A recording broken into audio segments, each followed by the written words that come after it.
ఒక్క వద్దు అని చెప్పలేక ఎంతమంది తమ కలలను పాతిపెట్టారో తెలుసా? ఒక్క లేదు అనడానికి భయపడి ఎంతమంది అప్పుల్లో మునిగిపోయారో తెలుసా? ఇతరులు ఏమనుకుంటారో అని మొహమాట పడుతూ ఎంతమంది తమ జీవితాన్ని ఇతరుల చేతుల్లో పెట్టేశారో తెలుసా? మొహమాటం మంచితనం కాదు, అది హద్దులు దాటితే మన జీవితాన్ని నాశనం చేసే బలహీనత. ఈరోజు మీరు వినబోయే కథ ఒక లేదు అనలేక తన జీవితాన్నే కోల్పోయిన వ్యక్తి కథ. ఈ కథ పూర్తిగా విన్న తర్వాత అవసరమైన చోట లేదు అని చెప్పడం ఎందుకు ముఖ్యమో మీరే అర్థం చేసుకుంటారు. హాయ్ అండి, welcome to Rangoli by CSHR channel. కథలోకి వెళ్ళే ముందు మన ఛానల్ని సబ్స్క్రైబ్ చేసుకొని వారు ఎవరైనా ఉంటే ప్లీజ్ సబ్స్క్రైబ్ చేసుకోండి ఫ్రెండ్స్. నేను వేసే అందమైన రంగోలీ బార్డర్స్ చూస్తూ ఈ కథ వినేసేయండి.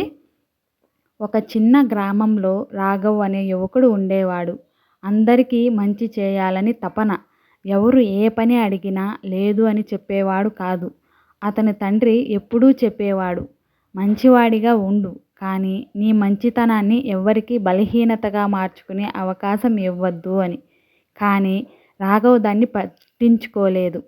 ఒకరోజు స్నేహితుడు వచ్చి, కొన్ని రోజులు డబ్బు ఇవ్వు, వెంటనే తిరిగి ఇస్తాను అన్నాడు.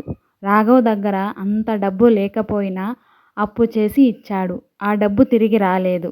మరో వ్యక్తి, నీ పేరు మీద లోన్ తీసుకుందాం, 2 నెలల్లో కట్టేస్తాను అన్నాడు.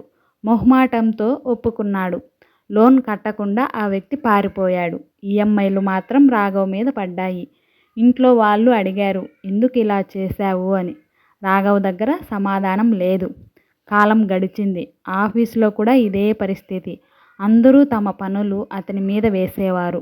అతను రాత్రి వరకు పనిచేసేవాడు. ప్రమోషన్ మాత్రం ఇంకొకరికి వచ్చింది.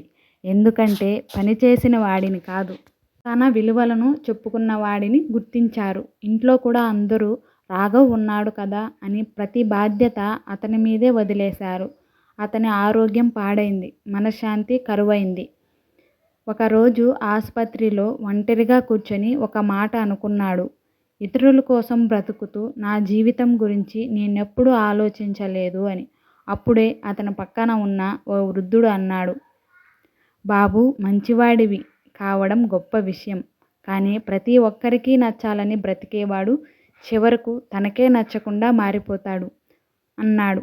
ఆ మాట రాఘవ్ జీవితాన్నే మార్చేసింది. ఆ రోజు నుంచి అవసరమైన చోట లేదు అనడం నేర్చుకున్నాడు. తనకు సాధ్యమైనప్పుడే సహాయం చేసేవాడు. అప్పు అడిగితే ఆలోచించి నిర్ణయం తీసుకున్నాడు. తన సమయానికి విలువ ఇచ్చాడు. నెమ్మదిగా అప్పులు తీరాయి. ఆరోగ్యం మెరుగుపడింది. ఆత్మవిశ్వాసం పెరిగింది. అందరూ అతన్ని ఇంకా ఎక్కువగా గౌరవించడం ప్రారంభించాడు. అప్పుడు అతనికి ఒక నిజం అర్థమైంది. ప్రతి ఒక్కరిని సంతోషపెట్టే ప్రయత్నంలో మన జీవితాన్ని బాధ పెట్టకూడదు. మొహమాటం వల్ల కోల్పోయేది డబ్బు మాత్రమే కాదు, సమయం, అవకాశాలు, ఆత్మగౌరవం, మనశ్శాంతి కూడా. అవసరమైన చోట లేదు అని చెప్పడం స్వార్థం కాదు, అది మీ జీవితాన్ని కాపాడుకునే తెలివి.